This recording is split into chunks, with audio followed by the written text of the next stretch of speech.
आज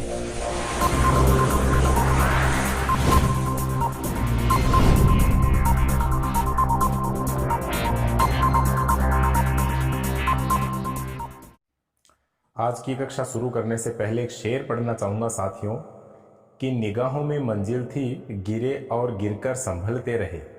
निगाहों में मंजिल थी, गिरे और गिरकर संभलते रहे। हवाओं ने बहुत कोशिश की मगर चिराग आंधियों में भी जलते रहे। चिराग आंधियों में कैसे जल सकते हैं? जब चिरागों में जुनून हो तब जल सकते हैं। मैं ये पंक्ति उन विद्यार्थियों के लिए कह रहा हूँ जो विद्यार्थी 2-3 परीक्षाएं देने के बाद असफल होकर के बैठ जाते हैं। उन्हें थोड़ी थोड़ी सी असफलता मिल जाने पर वे पूरी तरह से हथियार डाल देते हैं। तो हथियार डालने वालों के लिए मैं इतना कहना चाहूँगा कि कभी हार नहीं माननी चाहिए। हमारा साहित्य, उसमें बहुत सा भंडार भरा पड़ा है जो हमें जगह जगह पर उत्साहित करता है कि हमें हार नहीं माननी चाहिए, बार बार प्रयास करके परीक्षा में बैठना चाहिए, तो हमें सफलता अवश्य ही मिलेगी। राजस्थानी जो शब्द हैं उनमें देखिए, नाडी। नाडी का अर्थ है तलाई। क्या आपने वैसे सुना भी होगा, हमारे यहाँ पर कई भजन गाए जाते हैं। तो इसमें एक गायकार कहता है, एक रचयिता कहता है कि आथुणो तो खेत दीजिए, बीच में दीजिए नाडी, घरवाली ने छोरो दीजिए, भैंस ल्यावे पाडी। देखो कतो जोरदार संयोग है अपने अठे राजस्थानी में। कतरा वैज्ञानिक ढंग से सोच बड़ा आदमी हा कि आथुणो तो खेत दीजिए, बीच में दीजिए नाडी। आथुणो मतलब पश्चिमी दिशा, यह भी राजस्थानी का शब्द है। खेत मांगियो कठिन है आथुणो, और बीच में दीजिए नाडी। आथुणो खेत मांगवा को भी एक कारण हो बताऊं बीच में, कि जब सूरज उगे, सूर्योदय जब होता है तो पूर्व दिशा में होता है, और आथुणो खेत यानी पश्चिम दिशा का यदि किसान के पास खेत है तो वह सुबह सुबह जाता है तो सूर्य का प्रकाश उसके सामने नहीं पड़े, सामनो बिन तावड़ो नहीं लगे। इसलिए वो के मांग रहे हैं कि आथुणो तो खेत दीजिए और बीच में दीजिए नाडी। नाडी यानी तलाई, मतलब जलाशय, पानी पीने का साधन खेत के बीच में मांगा है। क्यों? क्योंकि आसपास वो कहीं भी काम कर रहा हो, खेत कितना भी बड़ा हो, बीच में यदि तलाई है तो पहली बार तो पड़ोसी परेशान नहीं कर सकता, और दूसरी बात, किधर भी वो काम कर रहा हो, कितनी भी दूर वो काम कर रहा हो, बीच में आने में कम दूरी पार करनी पड़ती है। तो सोच का फर्क है। सोच बहुत तेज थी उन लोगों की, तो उन्होंने क्या लिखा कि बीच में दीजिए नाडी। नाडी यानी तलाई, ये तलाई है, छोटी तलाई होती है, जलाशय होता है, उसको नाडी कहते हैं राजस्थानी में, याद रखिएगा। लाडी, लाडी शब्द का अर्थ होता है सोतन, सोत या सोतन। एक है भिल्लड़, एक है मुंह माखी। भिल्लड़ और मुंह माखी, भिल्ड, इस भिल्लड़ को कई कई जगह पर राजस्थान में भिल्ड भी कहते हैं कि के खाएगी, कि भिल्ड खाएगी या भिल्लड़ खाएगी। ये होती है घोड़ा मक्खी, इसको घोड़ा मक्खी कहते हैं हिंदी में विद्यार्थियों, घोड़ा मक्खी। और मुंह माखी, मुंह माखी का अर्थ होता है मधुमक्खी। मुंह माखी यानी मधुमक्खी, और भिल्लड़ यानी घोड़ा मक्खी। अब दो शब्द लिखे हैं, एक तो ठुंगा और एक पुंगा। ठुंगा लिफाफा होता है, कागज का बनाया हुआ, और पुंगा जानो थे। ठुंगा, ठुंगा क्या होता है? लिफाफा। और पुंगा कोई बेवकूफ होता है, कोई मूर्ख होता है, उसके लिए इस शब्द का प्रयोग किया जाता है। बेवकूफ या मूर्ख, उसको अपनी राजस्थानी में क्या कहते हैं? पुंगा, है ना, कि बड़े बड़े पुंगो है। तो ये है पुंगा और ये है ठुंगा। शब्दों में देखो कितना स्वाद है। अब देखो विद्यार्थियों, सियाड़ो, उन्याड़ो और चौमासो, इसमें ड़ का प्रयोग है। सियाड़ो शीत ऋतु, ये सर्दी है, शीत ऋतु, हाँ सर्दी, सर्दी का मौसम।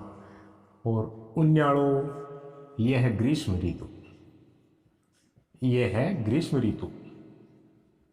याद रखने की बातें हैं, ग्रीष्म ऋतु। बहुत से विद्यार्थी हैं, कई तो पीजी होल्डर भी ऐसे मिल जाते हैं कि उनको राजस्थानी में उन्याड़ों का पता नहीं कि उन्याड़ो कौन सो है, चौमासो कौन सो है, अतरा पट जाए वह कि भूल जाए। तो उन्याड़ो, उन्याड़ो यानी ग्रीष्म ऋतु, और चौमासो, चौमासो वर्षा ऋतु, वर्षा ऋतु का 4 महीना, ये क्या कहलाते हैं, चौमासो। ठीक है, तो उन्याड़ो का मतलब ग्रीष्म ऋतु। सियाड़ो, सियाड़ों में सह पहले तो नाम पकड़ में आ जाता है कि शीत ऋतु। चौमासो सब जानते हैं ज़्यादातर कि वर्षा ऋतु में चौमासो है ना, जट चौमासो लाग्यो रहे। और उन्याड़ो, उन्याड़ो यानी ग्रीष्म ऋतु। अब देखते हैं इन शब्दों पर हम ध्यान देते हैं। मिति है ना, ज़्यादातर ये अपने पंचांग में और जैसे कोई मुहूर्त वगैरह निकालते हैं तो इनमें अपनी हिंदू संस्कृति में खासकर इन शब्दों का प्रयोग दिखाई देता है। लिखने वाले जो पुरानी भाषा लिखते हैं कई लोग तो इन शब्दों का प्रयोग कर देते हैं, तो इन पर भी हम थोड़ा ध्यान दें। मिति, मिति का मतलब होता है तिथि। और बद्दी और सुद्दी, ये 2 शब्द हैं, ये बड़े बड़े विद्यार्थियों के लिए जंजाल सा बन जाते हैं। कई बार विद्यार्थी पूछ बैठते हैं कि यह बद्दी और शुद्धि क्यों है, तो एक मायने सीधो सो अर्थ है कि बद्दी और शुद्धि ये महीने के 2 पक्ष होते हैं, जैसे अपना कृष्ण पक्ष और शुक्ल पक्ष। हमें ये पता होना चाहिए कि अपने हिंदू माह में महीने में पहले जो पक्ष आता है पखवाड़ा, पक्ष यानी पखवाड़ा, पाख, तो ये पखवाड़ा है। ये क्या है कि पहला पखवाड़ा कृष्ण पक्ष होता है और दूसरा पखवाड़ा महीने का शुक्ल पक्ष होता है। पहले में अंधेरा और दूसरे में उजाला। पहले पखवाड़े के अंत में क्या आता है, अमावस्या, और दूसरे पखवाड़े के अंत में आता है पूर्णिमा। अमावस्या को हम कहते हैं मावस, राजस्थानी में मावस बोलते हैं बोलचाल में, तो मावस का मतलब अमावस्या, और पूर्णिमा का मतलब या पुण्यो का मतलब पूर्णिमा। पूर्णिमा को हम बोलते हैं पुण्यो या पुनो, तो वो क्या हो जाती है, पूर्णिमा। तो बद्दी और शुद्धि क्या है कि ये पहले कृष्ण पक्ष है और ये शुक्ल पक्ष है। ये महीने का क्या है, कृष्ण पक्ष पहला पखवाड़ा है। उसकी तिथियों के लिए किस शब्द का प्रयोग किया जाता है पंचांगों में, बद्दी का। और शुक्ल पक्ष की तिथियों के लिए कि मिति, सुदी, एकम, द्वितीया। तो सुदी द्वितीया का मतलब क्या हो गया कि शुक्ल पक्ष की द्वितीया हो गया, तो ये क्या हो गया, शुक्ल पक्ष, शुक्ल पक्ष। अब भ्रम यह हो जाता है कि इनमें से पहले आता कौन सा है। काफी याद करने के बाद भी विद्यार्थी के मन में यह हो जाता है कि पहले बद्दी आए या सुदी आए। तो इन मैं सरल भाषा में बता दूं अपनी राजस्थानी में कि एक टाबर हुआ है, एक बच्चों हुआ है, तो वो पहली क्या हुआ है, पहली बदमाश हुआ है फिर शुद्ध हो जाए। बच्चों है वो बचपन में बदमाश हुआ है, तो बदमाश को मतलब बदी, और बदमाश कद हुआ है वो पहली हुआ है। हालांकि कई आजकल अड़ा पाछा हुआ है, लेकिन मूलतः बच्चा पहले बदमाश होता है फिर सीधा हो जाता है, सरल हो जाता है, मतलब समझदार हो जाता है। तो पहली बदमाश है पाछ शुद्धो, तो पहली बदमाश को मतलब पहली कृष्ण पक्ष और शुद्धो पाछ मतलब पाछ शुक्ल पक्ष। वो महीना को दोनों पक्षों को याद रखवा को एक सामान्य तरीको है अपनो ग्रामीण क्षेत्र को, तो थे भी याद रखो। मावस, मावस का हिंदी में हो जाएगा अमावस्या। मावस का क्या हो जाएगा विद्यार्थियों, अमावस्या। पुण्यो, पूनो राजस्थानी में कहते हैं, तो इसको हिंदी में क्या कहेंगे, पूर्णिमा। पूर्णिमा महीने का अंत कब होता है, पूर्णिमा को होता है। तो ये शब्द है, इनमें आप अच्छे से ध्यान दें, काफी काम के हैं। जैसे नाडी शब्द आ गया, भीलड़ आ गया है ना, इसमें ठोंगा आ गया, अपने मावस आ गया, मिति आ गया, ये उन्याड़ो, शियाड़ो, चौमासो, ये तीनों ही शब्द और भी ज्यादा खास महत्व रखने वाले हैं। इन पर आप ध्यान बनाए रखें। विद्यार्थियों, राजस्थानी में गुलेल शब्द आता है, और गुलेल का अर्थ होता है एक लकड़ी होती है वायुनुमा। इस तरह से मैं बताता हूँ आपको, एक वायुनुमा लकड़ी होती है, उसके ऊपर एक ऐसे रबड़ की पट्टी बांध करके यहाँ से इस रबड़ की पट्टी को बांध दिया जाता है, और इसमें छोटा कंकर लगा करके फिर खींच करके छोड़ा जाता है, तो ये दूर तक जाती है, किसी पक्षी पर इससे प्रहार किया जाता है, तो ये गुलेल होती है। तो इसकी परिभाषा में हम लिखते हैं कि लकड़ी व रबड़ पट्टी से पत्थर फेंकने का साधन, से पत्थर फेंकने का का साधन से पत्थर फेंकने का साधन, मतलब लकड़ी व रबड़ पट्टी से बना होता है। किससे बना होता है? लकड़ी और रबड़ पट्टी से बना हुआ होता है ये। और ये क्या काम आता है? ये पत्थर फेंकने के काम आता है। छोटा कंकर दूर तक जाता है इससे और काफी तीव्र गति से प्रहार होता है। तो राजस्थान में इस साधन को गुलेल कहते हैं। और ऐसे एक दूसरा साधन होता है गोफण, इसको गोफियो भी कहते हैं। ये भी इसी की तरह है, बना हुआ होता है, लेकिन इसमें किसका प्रयोग होता है? इसमें होता है चमड़े की पट्टी होती है, एक चमड़े की पट्टी होती है और साथ में उससे रस्सी बंधी होती है। चमड़े की पट्टी से रस्सी बंधी होती है। चमड़े की पट्टी से रस्सी बांध कर बनाया हुआ साधन होता है, बनाया गया साधन है। और इससे क्या होता है? इससे भी क्या होता है कि चमड़े की पट्टी के किनारे रस्सी बंधी होती है, तो उसको चमड़े की पट्टी को मोड़ करके उसका दूसरा हिस्सा पकड़ करके जो रस्सी से भी बंधा हुआ होता है, और फिर चमड़े की पट्टी में एक कंकर डाला जाता है और उसे घुमा करके फेंका जाता है, एक हिस्से को छोड़ा जाता है, तो उसमें जो कंकर होता है दूर तक जाता है और दूर किसी प्राणी पर इससे चोट की जाती है। तो ये क्या होता है? गोफण या गोफियो कहलाता है। तो इस प्रकार गुलेल और गोफण में अंतर होता है। ये वायुनुमा लकड़ी के साथ रबड़ की पट्टी बांध करके बनाया जाता है, और ये चमड़े की पट्टी के साथ में एक रस्सी बंधी होती है, उससे बनाया गया साधन है। दोनों से काम एक ही होता है, पत्थर फेंकने का। इसे ज़्यादातर छोटा पत्थर फेंका जाता है, इससे इसकी बजाय कुछ बड़ा पत्थर फेंकने में इसको काम में लिया जाता है।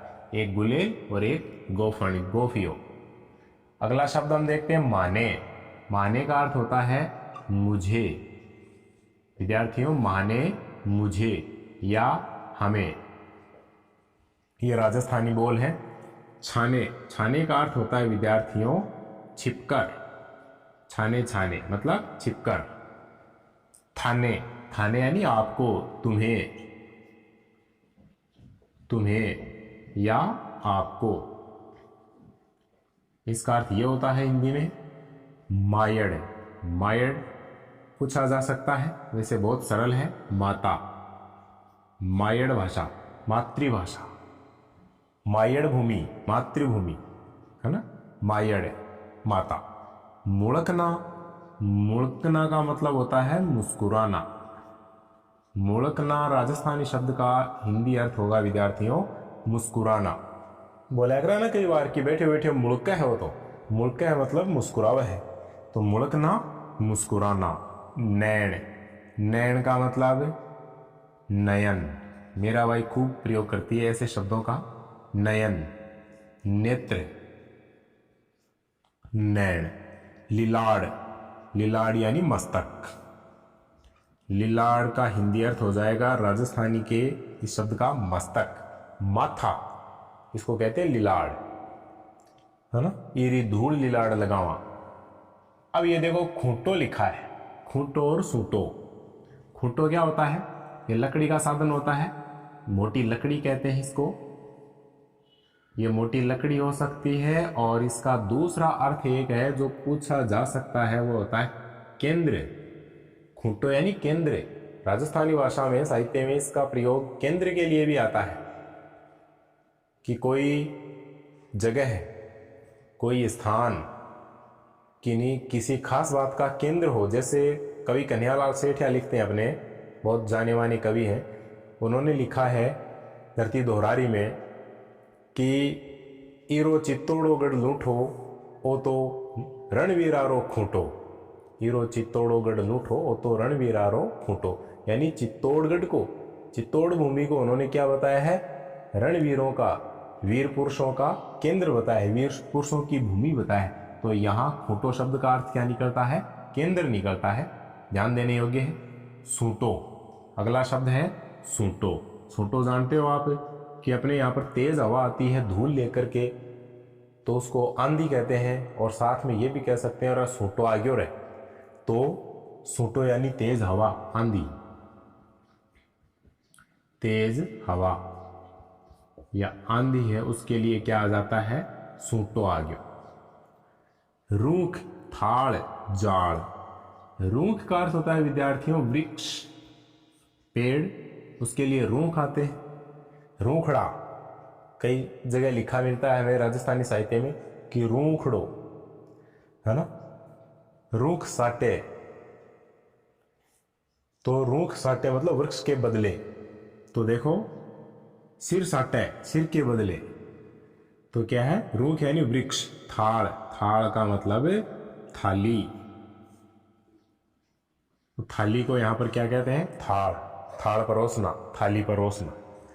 जाल, जाल का मतलब विद्यार्थियों जाली या जाल। तो इस तरह से राजस्थानी शब्द हैं अपने भाग 3 में। इससे आगे अगला भाग होगा, क्योंकि हम थोड़े थोड़े समय की वीडियो बना रहे हैं ताकि आपकी आसानी रहे याद करने में। क्योंकि राजस्थानी शब्द हैं, कुछ विद्यार्थियों के लिए तो ये शब्द सामान्य है, इनमें कुछ कुछ खास है, लेकिन कई विद्यार्थी ऐसे भी हैं, कुछ इलाकों के विद्यार्थी, जिनके लिए राजस्थानी शब्दावली बहुत ही कठिन है। और वैसे तो आजकल क्या है कि राजस्थानी शब्दावली बहुत कम पढ़ने में आती है बच्चों के पुस्तकों में। तो मैं आपको ये बहुत ही सरल भाषा में ये वीडियो बना बना करके दे रहा हूँ। आप इनको सब्सक्राइब करें और हमेशा याद रखें वीडियो आपको पूरा देखना है, ध्यानपूर्वक देखना है। एक चीज़ को बार बार देखेंगे तो अच्छा अभ्यास होगा।